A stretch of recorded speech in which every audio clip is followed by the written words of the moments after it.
Well, thank you to everyone who joins us for this, which is our final session in the series, the Hospitality Resilience series. So welcome. My name is John Hazan from Atlas Coaching, and with me are co-hosts Jonathan Humphreys from Hocuso and Chris Mumford from Hocuso and Service Leadership. Before I hand over to Jonathan to set the context for today's topic, firstly, thank you so much for all of you that join us, especially if you're joining us for the first time. We're delighted you could make it today. Just a few things about the session. We encourage you to be involved, to get involved, and to do that, do please put any questions to our guest today using the chat function, and then we will pick them up and we will pose them to Pekka as and when throughout the session. So do please get involved through that way. It's been an amazing journey. As I said at the beginning, this is our last in the series. This is our 9th in the series. It's been an amazing journey for Jonathan, Chris, and myself for the past few months, exploring the many aspects of resilience. We've discussed adaptability, nutrition, intentioned living, importance of sleep, performance, mindfulness, and today we look at wellness. So we've really covered a broad arc when looking at this subject, and it's been fascinating as a learning curve along the way. To tell us more about today's session and to set some context around the topic, I'm going to hand over to Jonathan, who can tell us a bit more. Thank you very much, John. Good afternoon, everybody, wherever you may be. Actually, I had a script prepared for this yesterday, and I went for a walk this morning. I'm very fortunate to be above Lake Geneva here and in a place called Glion, where we're doing the filming for the graduation ceremonies. And I took the opportunity to go for a walk because I wanted to get a view of Lake Geneva. And I thought I knew where there would be a viewpoint, and I strolled up there early morning, and the view was obscured by trees, benches, telegraph poles, and some rubbish bins. And I remember what my coach said yesterday. She said, if we have a particular perspective or a way of thinking about things, all we need to do is take a little step sideways, change our perspective, change our physiology. So I thought, okay, well, I'll just walk a little bit more. So I took 10, 15 paces, and I had this unbelievable panorama over Lake Geneva. And my sense of appreciation and well-being at that moment changed dramatically. So what's the point of this in regards to today's session? Well, well-being is a conscious choice that we make every single day. Very small changes can have a huge impact.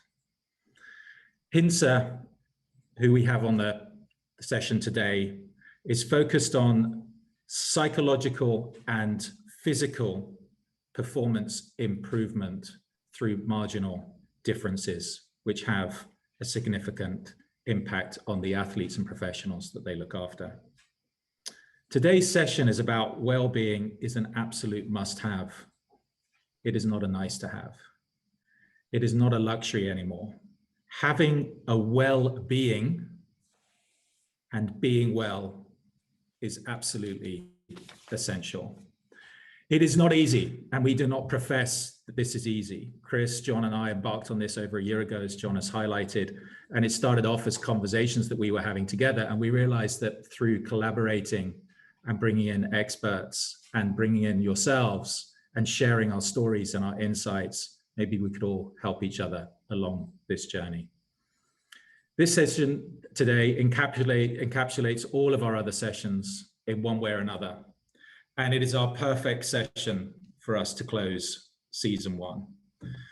So without further ado, I'm going to hand over to Chris Mumford, who's going to introduce our very special guest today. Thank you very much, Chris. Thanks, Jonathan. Hello, everyone. Good to be with you today. Thanks for joining. I'm super excited about today's conversation. From a personal, selfish angle, this combines a couple of areas of interest of mine, one being high performance leadership and the other being the world of Formula One. I first came across Hintsa when, as an avid Formula One fan, I was following Mika Häkkinen back in the day. For those that you remember, 1998, 99, 2 world championships back to back. And reading up on Mika, that kept seeing references to this chap called Dr. Aki Hintsa, who turned out to be a performance coach, which back then, late 90s, was pretty kind of unheard of. So, what is that? Obviously, there was something there because others have followed suit. And Hintsa has now today, I mean, Pekka can tell us, but works with, if not all, then the vast majority of Formula One drivers and the teams. And in fact, over the last 6 seasons, 99% of the races have been won by a Hintsa-affiliated driver.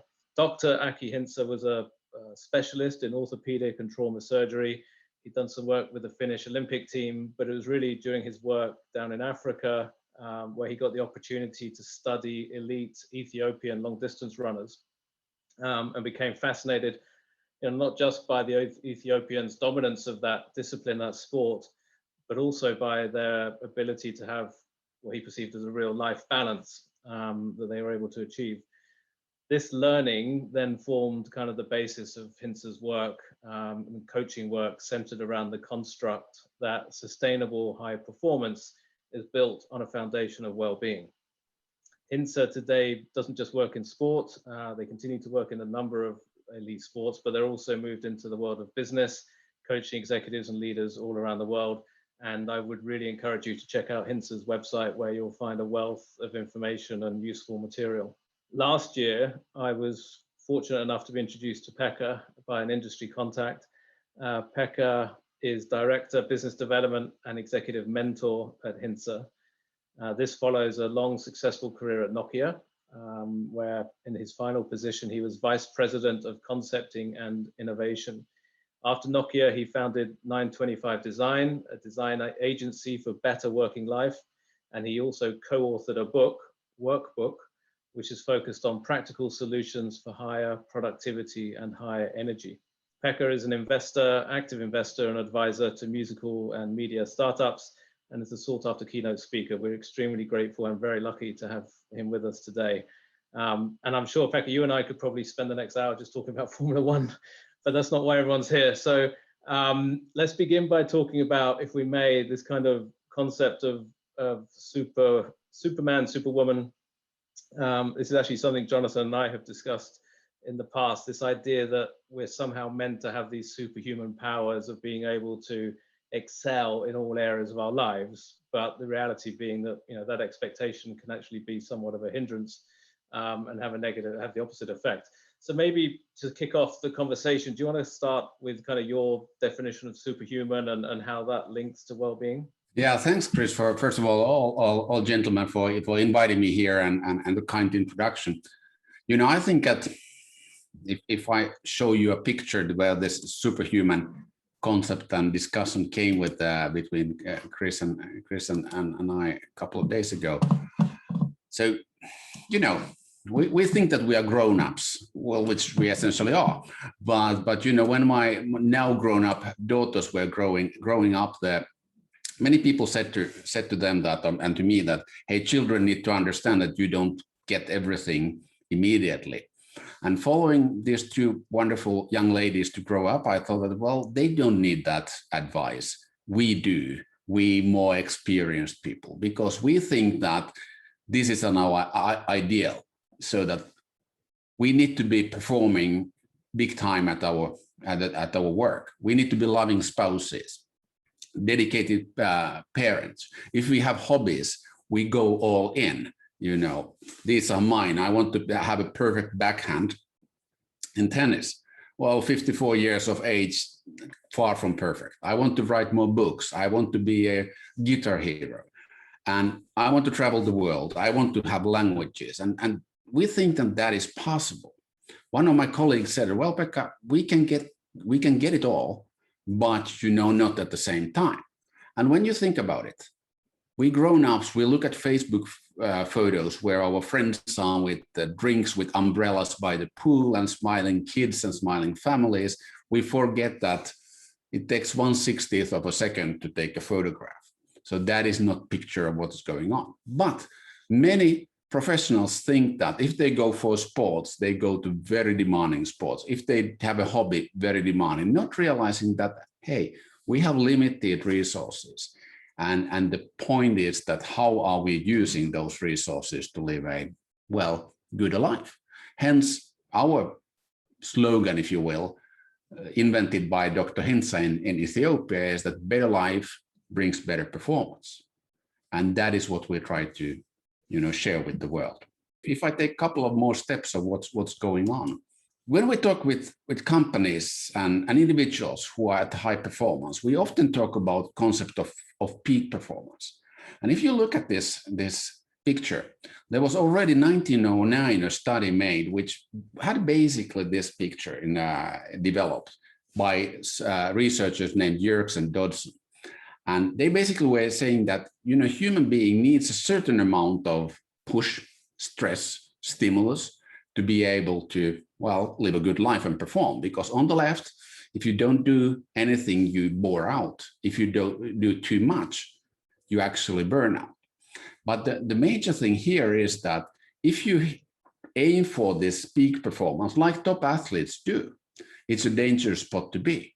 Being a top athlete is not, well, healthy business, because you're all the time on the edge of training too hard. And then when you take in this picture from the peak, one step to the right, there's actually very steep slope. And the idea is that the real performance comes from oscillating between stretching and your comfort zone. Focused attention and positive stress, and intentional rest. Rest during working days, after working days, during weekends, during holidays.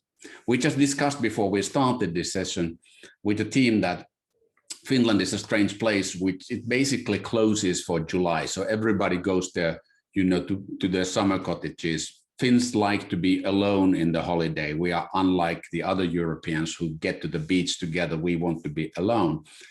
And one neurologist said it nicely that, well, for knowledge work, the Finnish way that you wait 11 months for summer, when summer holiday starts, you collapse because you are so tired. You recover for 1.5 weeks. You have a 1 week holiday, and then you start to be anxious about getting back to work. That doesn't exactly recover us. Much better would be that, every month a long weekend or something like that, so that you oscillate between stretching and taking it easier. And for that reason, we have thought about the model where we say that, okay, if we look at work versus rest focus, we have different modes in life. One mode is what we call a normal time to find a routine that works for me. For each of us on this call, normal time is different. My wife used to be a teacher. Her rhythm was quite different than mine when I was working for Nokia and traveling around the world. But somehow design a life where you can do healthy and balanced things during the days. And then there is a inevitable mission times then when you have to stretch. Don't get the guilty conscious that during your stretch time, for example, for me, it's traveling. For somebody, it's a quarter is closing. For maybe hospitality industry, it might be a peak period during summer or festival when there are lots of people. You can't live according to your good routines. So what are the life hacks that I can follow? But then you have, again, you need to have planned recovery time that you pause and recover. And then hopefully sometimes for renewal. And then the big question for us is that, okay, what are the habits or routines in my normal life that makes my life as good as possible, healthy, energizing? In the same way, what we do in mission mode, and most importantly, how do we kind of move between the stages so that when I have pushed really hard, what is the way for me to realize that it's not anymore about mission? So that mission doesn't become, well, the new normal. So how do I make a conscious move and understand the picture where you oscillate that, hey, it's like supercompensation in sports. Supercompensation basically means that your performance in sports increases when after training you have a recovery period. And that works also for us non-athletes, is that we need the recovery period after a stretch so that we can actually be performing in the best possible way and honestly enjoy life. That's great, Pekka. I'm sure that resonates with everyone. If I've heard you correctly, Pekka, we're talking about the importance of balance, and are we also exploring the ability here to move between states, if you will, from comfort to stretch to panic or strain, as you suggest? Is there anything you've seen in your clients, especially the pro athletes, in maybe recognition? What state am I in? What's my state of wellness, if you will, in linking to what? So have you seen anything how athletes are able to do that, or do you train them or coach them in that manner? Yeah, for athletes, this is top athlete 101. That's what they do for a living. So they have this concept called periodization, which basically means that, well, you have your competition season, you have your heavy practice, build your skill and build your physics, and then you have something in between when you transition between those stages. And for them, that is used that, let's say that Formula One drivers, for example, or let's say football players who play or drive on a weekly basis. That's a different thing. For the Formula One driver, once they fly Sunday night back home from their race, they have very well scheduled and planned that how do they recover, how does they start to kind of move towards the next competition. Well, now maybe we will have Olympic Games this year, who knows? But for Olympic athletes, that's different. They have maybe the qualification, competition, and then they have the Olympic Games, and then they use periodization to aim their peak performance for those moments. Well, what do we do in knowledge work? We kind of just push through as if everything was the same. So for athletes, they understand this. For us, normal human beings, it's still, a quite new thing. Pekka, maybe I just kind of build on this a little bit, because, there is the kind of weekend, I guess, maybe for most of us, to try and, have some kind of rest on the weekend or do something different.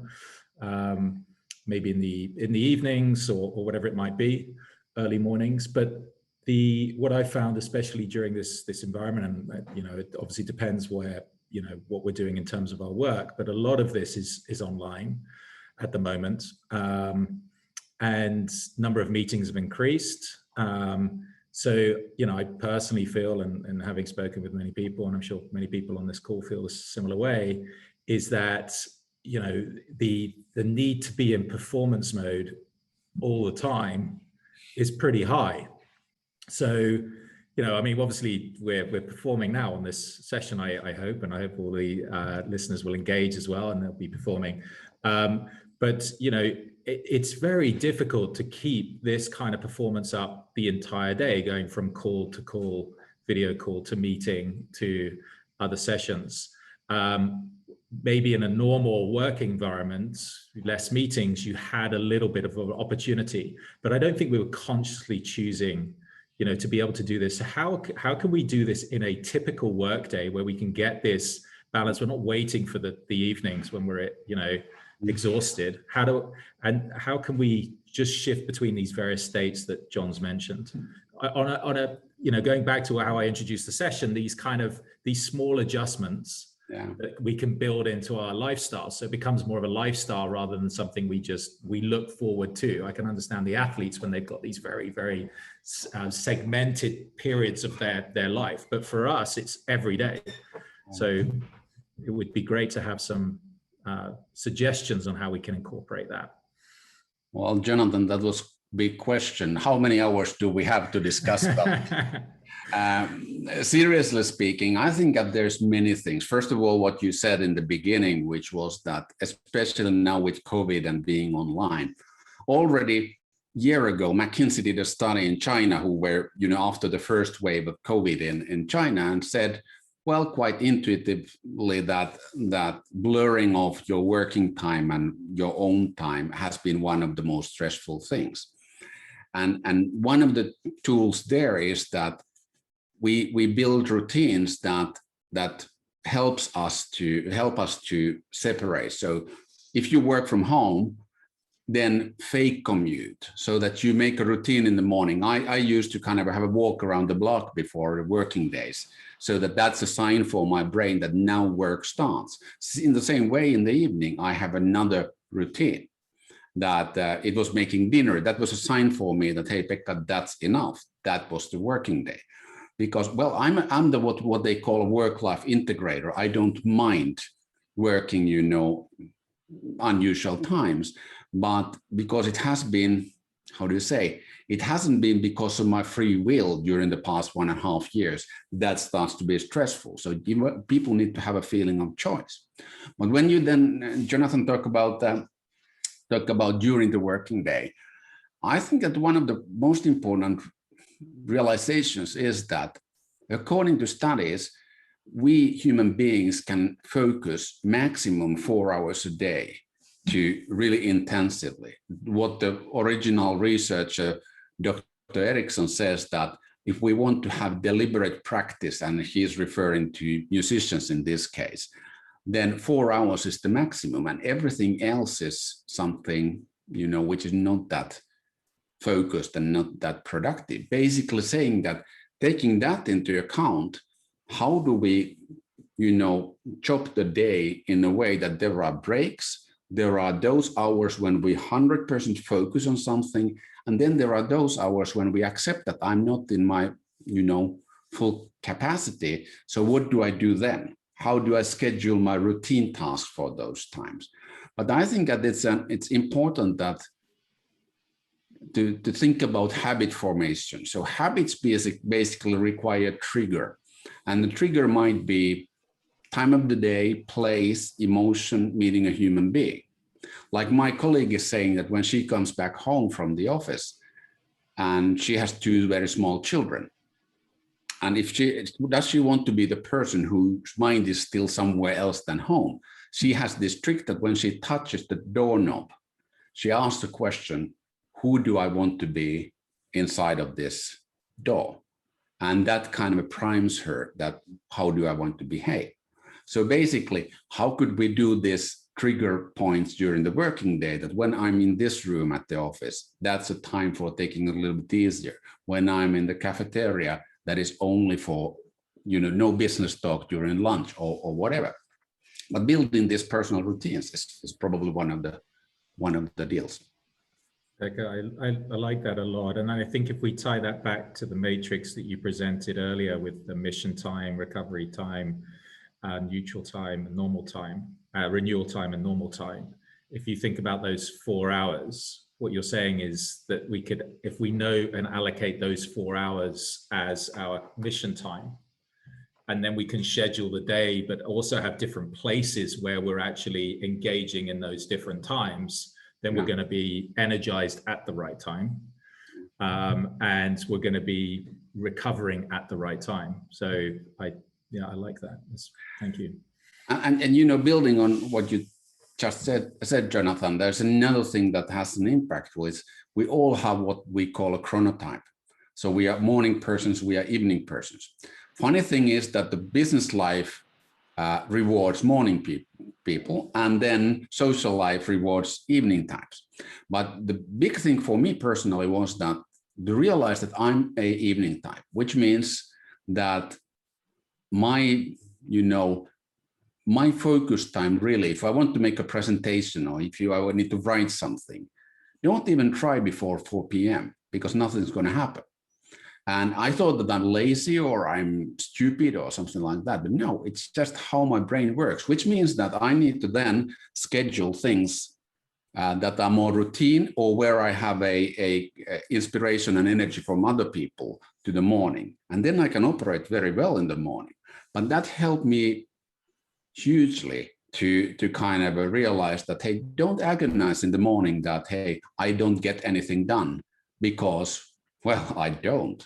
So I use the moment when I'm at my best. Pekka, I'm curious around, a lot of this is individual responsibility.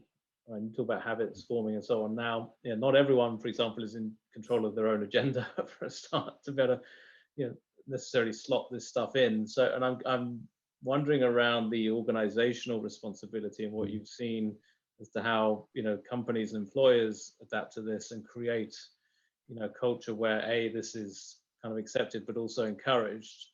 And I think I interact with a lot of, senior leaders within the hospitality space, and I would say the majority are, literally at the moment rolling out of bed and onto their laptop, and they're pretty much on it 12 hours later, actually, in some cases longer.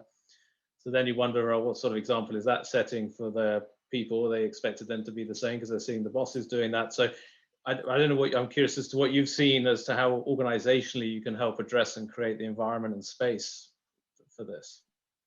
Yeah, it's been particularly tricky. I admit during COVID when you don't have a possibility to see what's going on in your team members' lives. First of all, Chris, what you just said is that setting an example is one thing, or at least like my boss who is living in London, I live in Finland. She is very articulate that she might have odd working hours, and then she explains why she has those, and there is an explanation. And then she says, it doesn't mean that you have to follow my odd working hours. You find your own rhythm. So I think at just stating it openly that, why things happen the way that they do. Another thing which we have seen during COVID is that many managers internally from Hintsa and then from our clients have got to us and said, listen, there's much more of this kind of counseling type of management than there used to be, because people in crisis, they turn to their quote unquote authorities to make sense to situations that don't make sense. And in that, and this manager, for example, came to me and said, Pekka, I have awful many people coming to me and talking about their feelings and emotions and their burdens. And I needed to kind of tap him on the shoulder and say, listen, my friend, that's your job. So the kind of we need to have more time for being present for people. And, when many managers have their own job and then they have the manager role on top of it, it just doesn't work. It just doesn't work. We need to accept that people, and, this might sound weird, but if as managers we want to get the high performance out of the teams, we need to understand that the manager's role is to satisfy certain needs of the team members. That is a little bit the kind of a new way to look at the management, but people want security, safety, they want to grow, they want to have autonomy. Manager's job is to be there to provide that, and that is a full-time job. That's really zeitgeist thinking at the moment, is the leader as coach mentality and this arc of leadership that we've seen from command and control through to collaborative and as you say, responsible leadership. But it's a real challenge, I think, as you said, to combine the two. I wonder if I can pick up on Chris's point really, and we're already kind of talking about this, but you mentioned in a previous conversation we had about the well-being performance paradox. Mm-hmm. And to some of us listening, we think, well, well-being goes hand in glove with performance, and of course we should have it, but maybe it's not always seen as that in that way, and especially as we talk about it through an organizational lens. What have you encountered around this paradox, or can you enlighten us around that? Yeah, John. The thing is that, first of all, I don't like the word well-being, but there's not a better one, so let's use it. But the problem with well-being and your mental image is a hammock, it's the drink with an umbrella, it's your yoga class, which all are good things. But this paradox thinking is about that, first of all, I had a great mentor and leader at Nokia when I worked there, who said to me once that, Pekka, senior leaders is a person who can hold two conflicting thoughts simultaneously in his or her head and still be operative. And the idea is that well-being makes sense alone, performance makes sense alone, but putting together, when you have a picture of a hammock, you don't actually kind of accept that well-being is part of the job of an organization. So I think many companies still, where there's a long culture of extensive working hours, I'll give you an example. In my home country, there was a senior leader of an international company who said that there's only one way of Finland being competitive against China and US, and that is that Finns work 80 hours a week and don't have summer holidays. I was like, you really think that's the way when we have 6 million people in our country that we fight against 1.4 billion people by working more. And that is a little bit in the knowledge-based industries, they start to realize that we work a lot with management consultancies and we work a lot with law firms where what you actually sell is your sharp mind. And I would say in hospitality, the possibility to be there present to your customers, your guests, is important. And if your mind is not, if you're suffering from this, 70 hours working week, you are not performing in the best possible way. And now when you start to have that discussion and build a new narrative, and actually by well-being, you release your mental power to be present, to be smart, to have your all resources there, then it starts to resonate. But now we are working with one international company developing their well-being strategy. And the first thing that we need to do with them is to define what well-being actually means in our context, because people have their own connotations. Is that the going, so to put this into a process as such, you start with the awareness and the mindset. Do you have to tailor it to each organization? We've talked a lot in this series around personalization. It's a drum I beat regularly. But are you seeing that from an organizational point of view as well, that you have to go in and educate each organization around well-being and what's well-being for them and their culture, their people?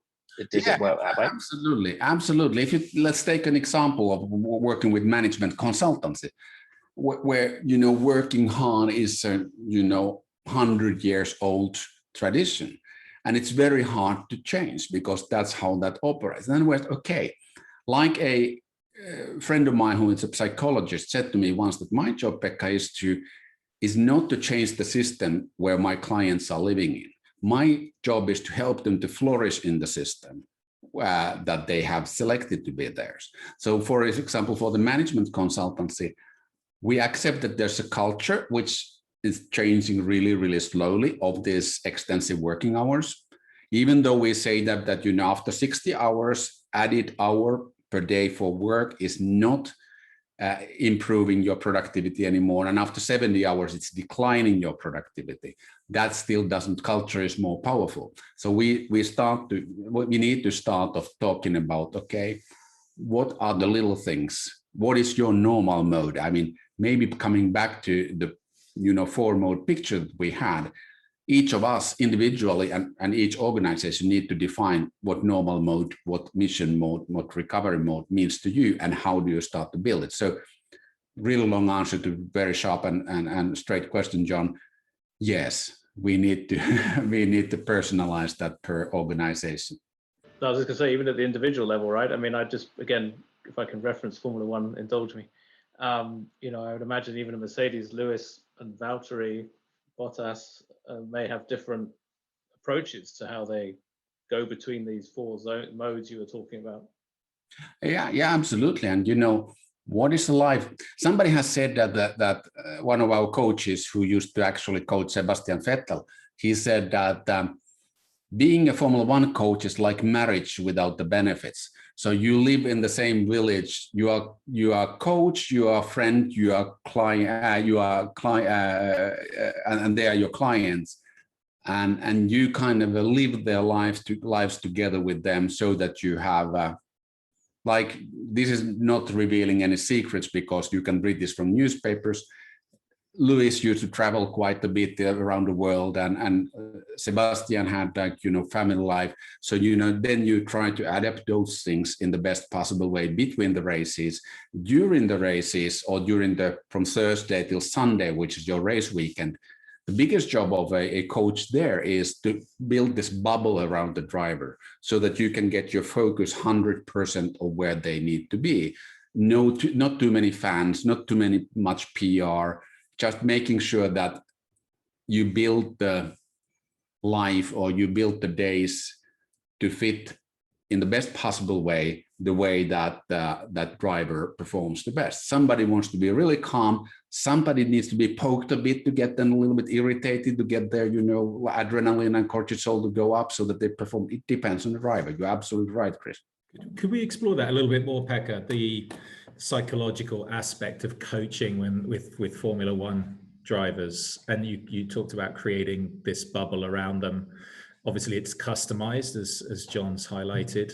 But in order to, we're talking about optimizing performance rather than maximizing performance. And I think that's the theme of what you kind of referenced a little bit earlier.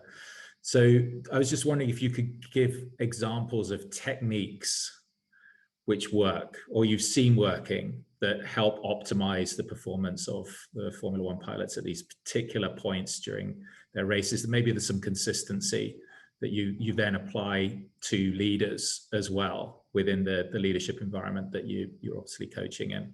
I think one really important thing, which we often do with workshops with others, we show that, if you see the picture of Formula One steering wheel, there's like 64 buttons, and you drive a car 300 kilometers an hour for 2 hours. In Singapore race, the temperature inside of the cockpit might be 60 degrees, and you have to be able to make those decisions.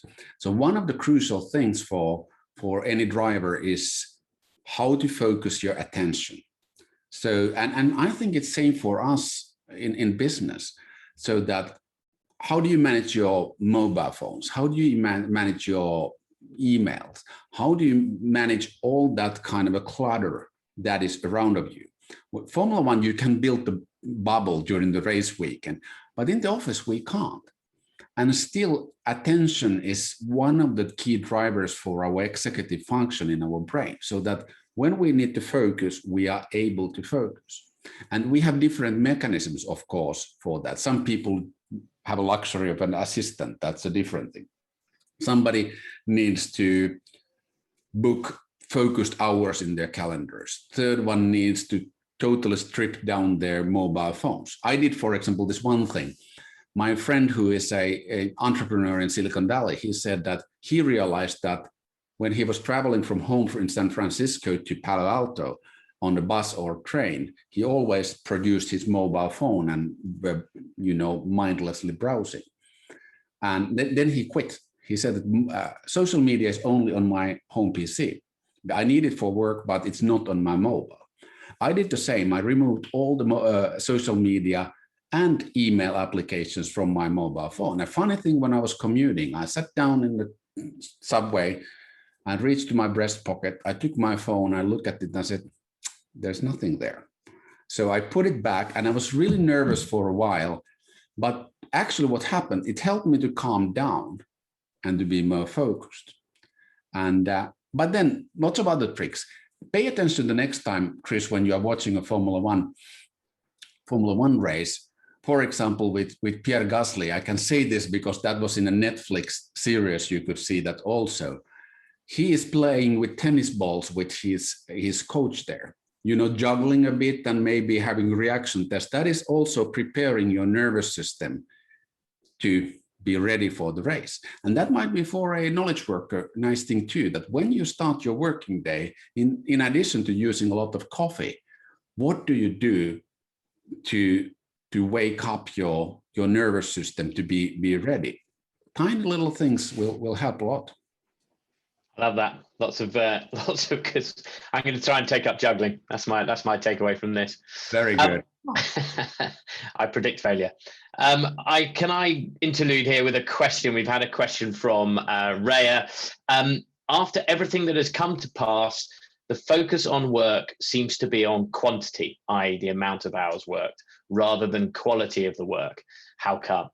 I think, and this is completely based on my intuition or experience or something like that, is that maybe now when we have COVID, I think that because everything is so different, so that we try to compensate the sense of accomplishment by just doing more. We kind of link accomplishment, because a sense of accomplishment is proven to be one of the key drivers for motivation.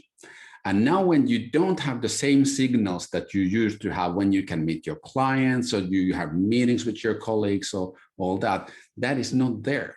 So we probably try to compensate one, okay, let's put more hours. At least I can say to myself on Friday night that, hey, I don't know what I got done this week, but at least I worked a lot. So probably something comes out. And another thing is that, you know, when I worked for Nokia, one of my KPIs in my scorecard was Nokia net sales. And that might be 8 billion. And you know, how do I feel that my daily activity was influencing reaching 8 billion in sales? Even if my ego would be the size of this room, you know, that's not the case. Hence, you know, we should learn to have much smaller targets for ourselves. You know, what I'm going to achieve today, which is related to my bigger goal. And that would start to help us to realize, hey, I get stuff done. I don't have to work excessive amount of hours. But excellent question, and it's hard to know why that happened, but I completely agree. Is that, Pekka, just picking up on that, is that, because I wanted to see if we could maybe quickly address your kind of the circle of life, I think is called the cycle of life that Hintsa has, and the core at the center of that. Is that what you're referring to there with this kind of, got my bigger plan, but what's my, break that down into smaller statements of purpose? The Hintsa model is basically such that we have 6 elements which are very tangible daily activities. We talk about taking care of your health, your physical activity, your nutrition, your sleep and recovery, your biomechanics, which means that your body works as it's intended to work, and then your mental energy. But like your Chris said, that we have the thing called the core in the middle. And core is basically an answer to 3 questions. Do you know who you are? Do you know what you want in life? And are you in control of your life? And most of my time, when I work with as a mentor, I had 2 sessions today with my clients, and we mostly talk about that, who are you? Because many of us have lived a fast-paced career, life has happened to us. And it's hard to know what you want and what your goals are unless you know who you are. And that is a extremely fruitful conversation with oneself. Okay, who am I actually? And how does that link to my life purpose or my mission statement? And then when I'm there, I can start to kind of put down the, okay, sub targets or whatever you call them. And this links beautifully to one of the great motivation theories, which is called the self-determination theory, where they say that autonomy or sense of autonomy is one of the key motivators, that you have a feeling that you are more or less on the driver's seat of your life. I a little bit kind of diverted, Chris, from your original question, but I think that it's exactly like that, that then when we get to the planning phase, let's have, you know, small wins, small targets, even on a daily basis, that are then building on top of what we actually want. But those targets are difficult to be set if we don't know what we actually want and who we are. Yeah, those core questions really, really resonate. That I would say almost without exception, 100% of my coaching clients all bears down to those 3 questions. Whatever, you know, I'm sure you go through a similar exercise. What are we really talking about here? And more often than not, it's who am I? What do I want, and how do I get it? And I wonder also, Pekka, if you see similarities here. I always ask clients to review, the importance of reviewing who you were and what you wanted at 25 is probably very different to who you are and what you want at 45. And that continued need to review your situation, review your surroundings, your environment, and ask yourself those same questions. Do you kind of see the power of review as well? Absolutely. And also, John, the acceptance that, you know, when you're 25, world is pretty black and white, right? And then you start to learn that there's shades of gray. And I really fought personally against, you know, changing some of my values, because I thought that values are same as I am. And then I realized, well, Pekka, I'm evolving, you know, so referring back and seeing that what has happened is is actually quite exciting. And I'll take one example from Dr. Hintsa's life. When he was living in Ethiopia, as you told us, he was working with a guy called Haile Gebrselassie, who was like the long distance runner of those times in mid-1990s. And one of the key things that they discussed with Haile was core, and also with Mika Häkkinen and all the others. But there was Athens Olympic Games coming, and Haile was having this Achilles tendon issue, which luckily Dr. Hintsa was a specialist with Achilles tendon surgeries. But he had to tell to Haile that, listen, Haile, you have a particularly tricky issue with your Achilles tendon. If I operate, which I can do, there's a risk that you won't run on the same level. And Haile's answer was, don't you worry, Dr. Hintsa, it is just running. And if you think about Haile Gebrselassie, just running has made him famous, a respected, wealthy man from poor Ethiopia of those times. And he still said that, hey, I know who I am and what I want. My life has so many other things than running. It doesn't end my world. I love running. I want to win when I'm on the track. I'm passionate about it, but still, it is just running, which I think kind of captures the whole idea of core, that life is so multifaceted that, like my friend wrote a book, unfortunately only in Finnish, just before this Christmas, which was called Everything is Fine Regardless of How Everything Is. And the idea was that, yes, COVID has been horrible for many of us, but regardless of that, work or achievement or success are not the only things in life. Pekka, I think a wonderful story, by the way, and I'd just like to kind of bring it back to something you mentioned, and maybe we could explore this a little bit further, because I think the theme that we're kind of drawing on here is around perspective taking. One of the questions that you ask your clients is, how much control do you have over your life?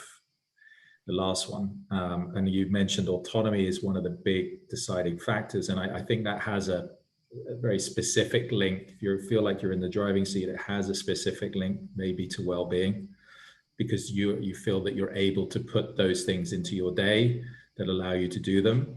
You're allowed to make certain decisions.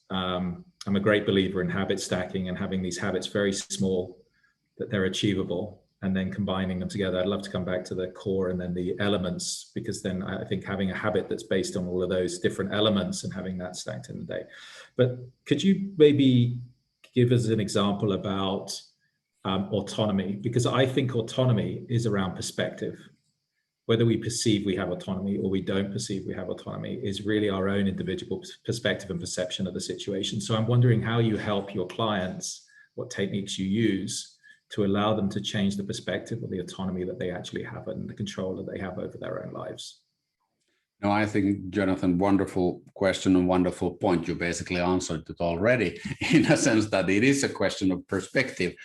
I'm a big fan of the work of a doctor and philosopher, Viktor Frankl, who has written a book called Man's Search for Meaning. And he was a victim of the Holocaust. He spent time in Auschwitz and Dachau concentration camps. And he was still saying that even when everything is taken away from a man, he is left with the final of human freedoms.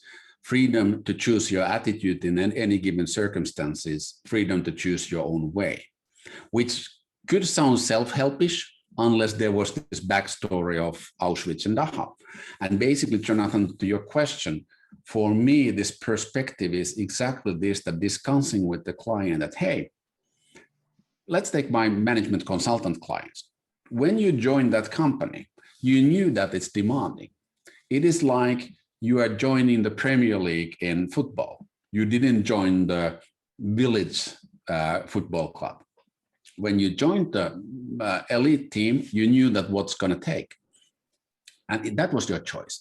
Then when you are in that framework, you might have certain amount of less choices. And trying to kind of help people to realize that, hey, you have making choices have consequences. you still have a choice whether you want to continue playing in Premier League or whether that's not your cup of tea. And that's completely fine. But people often think that, hey, I don't have autonomy in my job. Well, let's say that you are a clerk in a hotel and you are working at the front desk.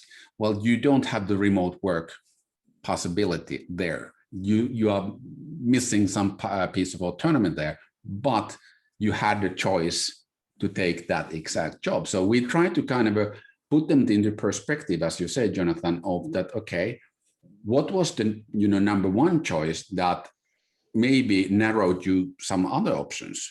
Well, I'm married, I have 2 wonderful children. That was a choice, which limits me a little bit my autonomy if I want to be a good father and husband from some other activities I might want to participate. And I think autonomy, as you said, Jonathan, is about perspective, and it is a little bit of an illusion. But we have a sense of autonomy that we can make the big decisions by ourselves. Pekka, I wonder if I could, sorry, Johnny, jump in. I'm aware of the time, but we've got some questions from our participants. So I wanted to just address a couple of them. If I can bring up, there's a great comment from Nina. Nina says, I very much agree with the need to further define and educate on what well-being actually means. Pekka's colleague has written an article about well-being washing, and I believe that this is a real issue, not just because companies try to get away with it, but because the topic simply isn't understood. How can we learn to better understand the nuances of well-being or mental health, and how do we deal with this in the workplace, especially between colleagues and seniors?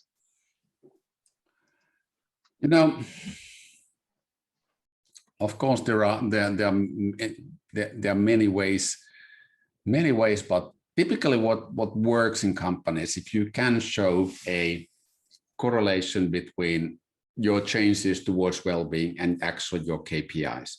We often talk about that you have 2 dimensions. You have the metrics and KPIs and high performance demands. Companies need that.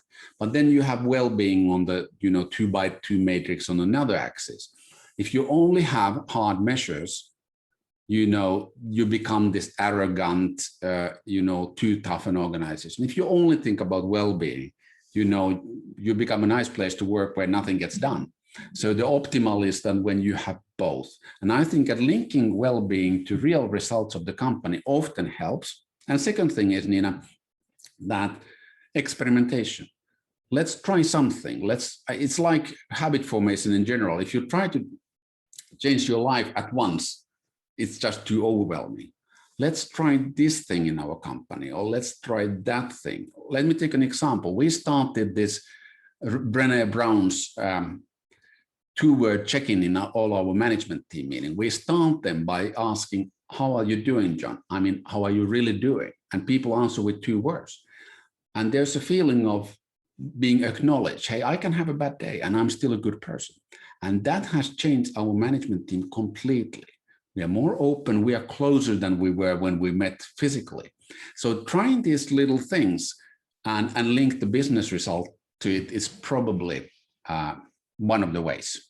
But Nina, great question. But again, good theme for another 2-hour session. Yeah, exactly. And I know Jonathan's itching to get in with the summary in the diamonds. I wonder if I can just jump in with one more question from Aldo, who says, it seems safe to say that one size does not fit all in terms of well-being. What are some of the changes that you see in the future of personal and corporate well-being? A great question to kind of wrap up the session up. I think, Aldo, I completely agree with you. And I actually wrote a piece about this on our website called kind of reflecting what has changed from 2011 to 2021 in corporate well-being. One thing was 2011, it was gym memberships and it was free bananas and smoothies in the office and trying to have 0 visits to occupational psychologists because that showed that nothing is bad is happening. Now it's more that everybody has an access to these things. You have a personalized menu of different options. Psychologist visits is a positive thing, not a negative thing. I think it's and also then the kind of understanding that, hey, workplace has certain responsibilities. We individuals have another responsibilities. And trying to understand that, hey, I need to take responsibility as well. It's not only my workplace. But what we have learned that bigger companies especially, they have menu of options, and they have some professionals there who know how do I refer you, John, to the thing that works for you, and Chris and Jonathan to those places that work for them. But it requires quite a bit from the leadership. And, we try to elevate well-being from HR only topic to the CEO topic, because that is having an impact to the success of your company. Great. Thank you very much, Pekka. We've got 3 minutes left. I'm going to just do a quick wrap up as I see it. Please feel free to add and chime in. You started off by saying better life is better performance. We have 4 zones that you've looked at, which is normal time, mission time, recovery time, and renewal time. I like the idea of this working day, that probably a maximum of 4 hours that we can allocate really towards mission time, and then having these different zones that even within our house or apartment or office, where we can basically interact with the different times to really create that holistic approach. I also took on board that this conflicting thoughts of well-being versus performance, that leaders need to hold themselves accountable for instilling this within their organizations, but also starting with themselves first. Looking at optimizing versus maximizing of performance.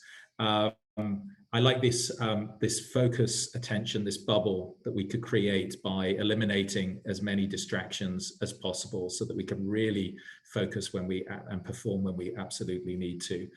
I think also giving our team sense of accomplishments and quick, recognition for the wins.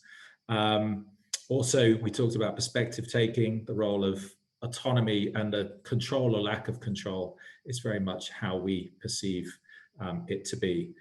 Changing KPIs with regards to well-being and bringing them in within the other performance metrics would mean a significant change to organizations and for all of our well-being together. I think that's the wrap up from my side. Please feel free to add, Chris, John, and Pekka, if I've missed anything. Thank you very much, Pekka. Thank you. Great. No, I just wanted to say huge thanks to Pekka. What a fascinating session to end the series on. Just to remind everyone, like I say, this was recorded, so it's available from the HRS website after this, and as a podcast and as an article. And thank you so much to everyone who's joined us today. And again, special thanks, Pekka. Awesome, lovely session. Maybe I just add one note before I hand over to Chris for the final thank you. This is the end of season 1. So those of you familiar with Netflix, this is not the end of the series, because this is the Hospitality Resilience series. End of season 1 of the Hospitality Resilience series. So looking. When we come back, we'll be taller. we'll be taller, and maybe we'll have found an investor. And our well-being will be off the charts. Yeah, all it remains is to say, Pekka, a very heartfelt thank you very much for joining us, for your time, for sharing your insights. As mentioned earlier, I would really encourage everyone to check out Hintsa's website, because as you've heard, there is a wealth of interesting information, articles, etc., as well as a full overview of their services. So please, avail yourself of that and have a good read. Pekka, thanks so much indeed. Wish you all the best for the rest of your summer, and be well, everyone. Thank you. Thank you. Thanks, everybody.